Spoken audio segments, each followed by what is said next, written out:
Bonjour, aujourd'hui mercredi 13 mars 2024, nous avons en carte du jour le roi d'épée. À gauche, le 10 d'épée, à droite, le 2 de denier, en dessous en énergie, à bien regarder de plus près à l'intérieur de soi pour ne pas bloquer les énergies du roi d'épée, nous avons le valet de coupe et en haut qui nous élève, nous enseigne à traverser et intégrer les énergies du roi d'épée, nous avons un arcane majeur, la 13, la mort. Pour comprendre le tirage du jour, allons voir les différentes interprétations déjà de cette carte principale du roi d'épée. Dans le développement personnel, le roi d'épée incarne la force intellectuelle, la clarté mentale et la rationalité. Il encourage à faire preuve de logique et à prendre des décisions fondées sur la raison. Dans le domaine professionnel, le roi d'épée suggère de faire preuve d'impartialité et de précision dans les actions et les choix. Dans les relations affectives, amoureux, le roi d'épée peut indiquer une communication franche et directe, mais parfois manquer d'émotion ou de sensibilité. Dans la santé et le bien-être holistique, le roi d'épée peut symboliser la nécessité de prendre des décisions éclairées concernant le bien-être physique et mental. Dans le financier, il encourage à gérer les ressources de manière rationnelle et à prendre des décisions prudentes. Dans le développement créatif, le roi d'épée suggère d'appliquer une approche logique et organisée à tout projet créatif. Sur le plan spirituel, il invite à approfondir la compréhension intellectuelle des enseignements spirituels. Dans la prise de décision en général, le roi d'épée met en avant l'importance de la rationalité et de la logique dans la prise de décision. Dans cette dynamique, dans le tirage entre le 10 d'épée et le 2 de denier, le roi d'épée évoque une transition de la fin d'un cycle, renforcée par cette présence de l'arcane majeur de la mort, vers une période de jonglage avec diverses responsabilités et défis dans la matière avec ce 2 de denier.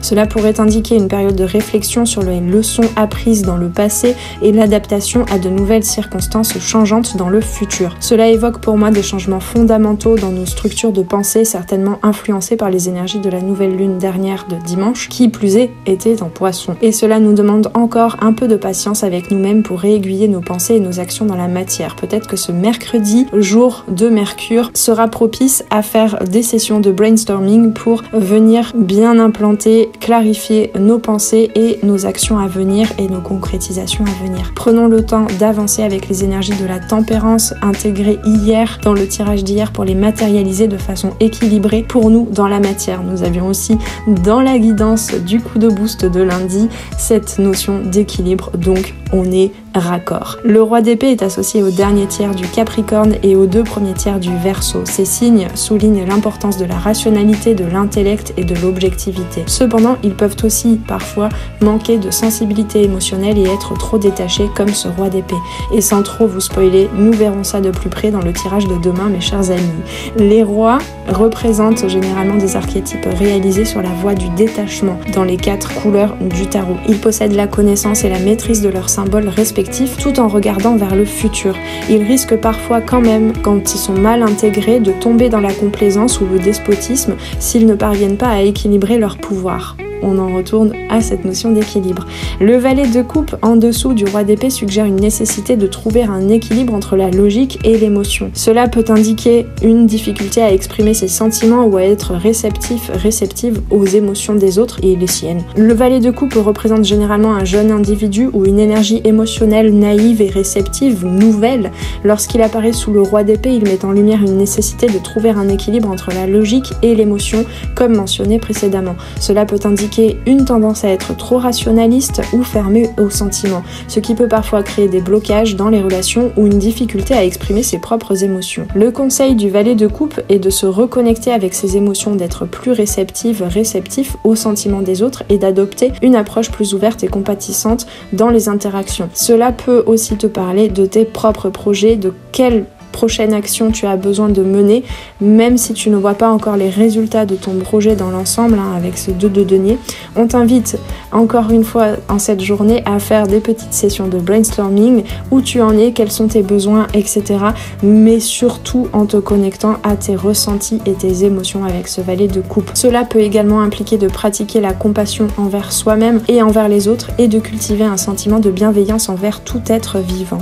En résumé, le conseil du valet de coupe ici est de permettre à l'amour inconditionnel de guider nos actions et nos interactions en trouvant un équilibre toujours harmonieux entre la raison et l'émotion et en ouvrant notre cœur à la connexion authentique avec les autres et avec nos projets. Pour intégrer les énergies du roi d'épée, il est nécessaire aussi de laisser derrière les souffrances et les pensées négatives symbolisées par le 10 d'épée. On est véritablement à la fin d'un cycle entre le 10 d'épée et la mort, et de cultiver une approche plus équilibrée des relations représentées toujours par le valet de coupe. Inverser le valet de coupe suggère un manque de maturité émotionnelle ou une tendance à être trop influencé par ses émotions sans pouvoir en faire un moteur constructif et aimant pour soi et pour les autres, ce qui peut encore une fois te mener peut-être à te couper de tes émotions justement. Le conseil serait de travailler sur l'expression émotionnelle avec toi-même déjà et l'ouverture aux sentiments des autres. Enfin, la mort au-dessus, qui ne nous parle pas bien évidemment d'une mort physique, mais d'une mort d'un cycle, la fin d'un cycle pour une renaissance à soi-même, représente donc un changement radical et une transformation nécessaire. C'est une véritable renaissance. Elle aide à libérer les aspects rigides de la pensée, puisque ici on a beaucoup de cartes par rapport au mode de pensée. Elle aide à libérer les aspects rigides de la pensée et à favoriser l'évolution intellectuelle du roi d'épée, puisque la mort ici est en position d'élévation, je le rappelle. La transition vers le 2 de denier suggère la nécessité de jongler avec les aspects pratiques de la vie tout en maintenant un équilibre entre la rationalité du roi d'épée et la flexibilité nécessaire pour s'adapter au changement. Encore une fois, ce sont les émotions qui vont pouvoir te guider. En regard de ce que nous avons évoqué lorsque nous nous tournons vers l'énergie du 2 de denier, nous entrons dans un domaine de fluctuation, d'adaptabilité et de gestion des ressources matérielles et émotionnelles. Le 2 de denier met en lumière la nécessité de jongler avec les différentes sphères de ta vie, que ce soit le travail, les relations, les finances ou les responsabilités, le relationnel, etc., tout en maintenant un certain équilibre entre ces différents domaines. Dans ce contexte, plusieurs manifestations peuvent se présenter dans nos vies. Gestion des priorités. Le 2 de denier nous encourage à hiérarchiser nos engagements et à trouver un équilibre entre nos diverses responsabilités. Cela peut impliquer de faire des choix conscients sur la manière dont nous investissons notre temps et notre énergie. Flexibilité. Face aux changements et aux défis de la vie, le 2 de denier ici nous invite à être flexible et adaptable. Il s'agit de trouver des solutions créatives tout en cheminant, créatives face aux obstacles qui se dressent sur notre chemin et d'être prêt ou prête à ajuster nos plans en fonction des circonstances. L'équilibre financier. Sur le plan financier, puisqu'on est dans les deniers, il faut bien en parler, le 2 de denier nous met au défi de trouver un équilibre entre nos revenus et nos dépenses. Cela peut nécessiter une gestion prudente des ressources et une attention particulière au budget et aux priorités financières. Le 2 de denier ici dans ce tirage peut nous parler aussi d'une harmonie relationnelle dans nos relations. Il souligne l'importance de maintenir un équilibre entre donner et recevoir, entre prendre soin de soi et soutenir les autres. Il peut également mettre en lumière la nécessité de trouver un équilibre entre l'indépendance et la coopération dans nos interactions. Mouvement et transition.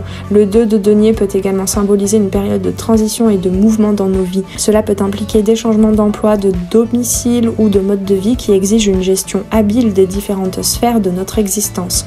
En résumé, lorsque nous nous tournons vers l'énergie du 2 de denier, vers le futur, nous entrons dans un espace de flexibilité, d'équilibre et d'adaptabilité où nous sommes appelés à jongler avec les multiples facettes de notre vie pour atteindre un état d'harmonie et de bien-être. Enfin, pour la description des illustrations traditionnelles, tout du moins de la version de Rider-Waite-Smith dont est inspiré ce tarot, dans cette disposition, le roi d'épée est représenté comme un homme assis sur un trône tenant son épée avec autorité et assurance. Le 10 d'épée montre une personne abattue, souvent avec 10 épées fichées dans son corps, symbolisant la fin d'un cycle et notamment les douleurs issues de pensées limitantes ou d'un mode de pensée obsolète. Le 2 de denier représente un jongleur équilibrant deux pièces. Une pièce est déjà dans la matière et l'autre encore dans l'invisible. Tout ceci symbolisant l'adaptabilité et le fait de jongler, de maintenir un équilibre entre ce que tu as déjà dans ta vie et ce que tu es en train de créer et d'amener à se concrétiser dans ta vie.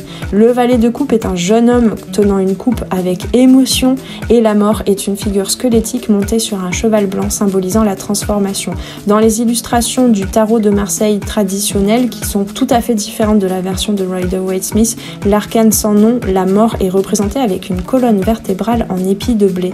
La mort représente donc ces passages de vie où nous fauchons l'ancien pour semer le renouveau. En conclusion, ce tirage met en lumière la nécessité pour nous d'utiliser notre intelligence et notre rationalité pour naviguer à travers les défis de la vie, tout en restant ouverts et ouvertes aux changements et aux transformations nécessaires pour notre croissance personnelle. Le roi d'épée ici, en occupant une position centrale aujourd'hui dans ce tirage, symbolisant la force intellectuelle, la logique et et la clairvoyance. Son épée d'acier représente son aptitude à adapter son monde selon ses propres structures et son code moral. Les dons du roi d'épée sont l'impartialité, la précision et la logique, ce qui lui permet de prendre des décisions fondées sur la rationalité. Cependant, le roi d'épée n'est pas à l'abri des défis que peut représenter le 2 de denier, qui se profile comme une énergie de changement et de mouvement constant. Tout comme le roi d'épée est en quête d'équilibre et de stabilité intellectuelle, le 2 de denier rappelle que tout est sujet à la transformation et au flux perpétuel. Cela pourrait signifier que le roi d'épée doit apprendre à jongler avec les multiples aspects de sa vie, à s'adapter au changement et à maintenir son équilibre intérieur tout en naviguant dans un monde en perpétuel mouvement. La dynamique entre le roi d'épée, la mort et le valet de coupe, très important ici dans ce tirage, souligne une transition vers une transformation profonde et nécessaire. La mort invite à un changement radical et à une renaissance, libérant les aspects rigides de la pensée du roi d'épée pour favoriser son évolution intellectuelle et concrète dans tous les domaines de ta vie. Donc le valet de coupe suggère une ouverture du cœur et un équilibre entre la logique et l'émotion, invitant le roi d'épée à trouver un juste milieu entre la raison et les sentiments. Dans cette synthèse, le tirage met en lumière le défi pour le roi d'épée d'intégrer les enseignements du 2 de denier tout en maintenant sa force intellectuelle et son équilibre intérieur. C'est une invitation à embrasser le changement et à trouver l'harmonie dans un monde en perpétuelle évolution. Et ton monde intérieur, lui aussi, est en perpétuelle évolution. Chaque jour, tu acquiers une nouvelle conscience de toi-même. La seule constance dans la vie, c'est que tout est changement. Et dans cette dynamique changeante, le roi d'épée est appelé à marcher sur la piste d'un arc-en-ciel, à embrasser la beauté du changement et à trouver sa voie à travers les défis et les transformations. En suivant cette voie, le roi d'épée que tu peux être, justement, que tu sois un homme ou une femme, pourra transcender les embûches et atteindre de nouveaux sommets de clarté et de compréhension. Avec tout ceci, je te souhaite une très belle journée, encore une fois, reliée à Mercure, reliée à la communication vers l'extérieur, mais aussi la communication avec toi-même. On se retrouve dès demain pour la nouvelle carte du jour. Prends bien soin de toi et à très très bientôt. Ciao ciao.